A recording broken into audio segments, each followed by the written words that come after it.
groovy.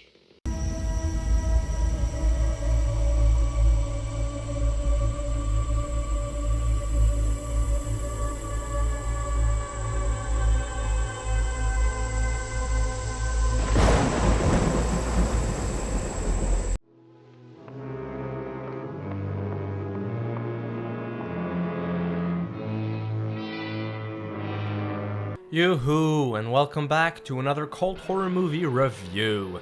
For years and years, I've been calling myself a devout horror fan, and yet I had never, ever once seen The House of Wax, which is, for those who don't know, ultimately a Vincent Price classic and one of the films he's best remembered for. His great performance would also propel his career and make Vincent Price a very sought-after name for horror films. This is the movie that started it all. But just before we get going, if there's a cult horror movie you would like me to review, just leave me a comment down below. Don't forget to like this video, subscribe, let me know your thoughts and feelings on House of Wax. The production company that made House of Wax was blessed with a big budget for the time, which meant they could afford big sets and shoot the picture in remarkable Technicolor. This is not just a horror movie, but also a slight character study.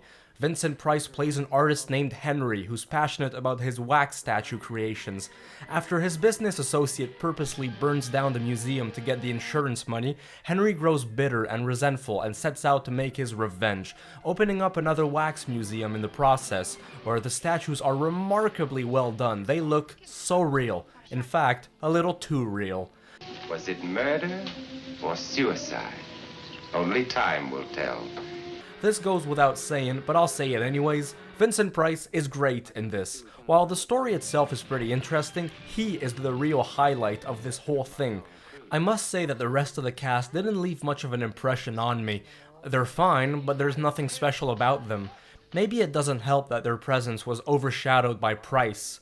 When you're watching House of Wax, you're not just watching a movie, you're also a spectator. Whether it's during the dance show or the tour around the museum, audiences are invited to feel as if they're visitors inside the Wax Museum itself, filled with lots of neat sculptures and different historical events. They are amazingly well done and solidifies my claim that this film must have taken a lot of work to complete. I think it also helps that it was made in 3D, which reinforces the feeling of immersion. It was a big deal back then, which is ironic because the director who shot the film in 3D could not see it himself since he was blind in one eye. Another perk of House of Wax is that the script takes place at the very beginning of the 20th century in New York, so we get all sorts of cool period set pieces and it feels very real for the time. The writing walks a fine line between horror and gimmicks.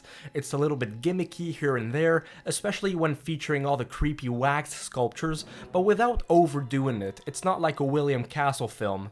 Honestly, there's not a lot more I can say about House of Wax.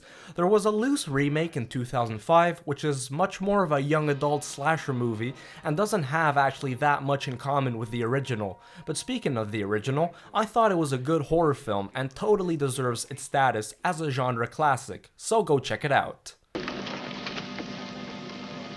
Boy, he looks like a real man, doesn't he? You'd be surprised. It is a real man. Sorry.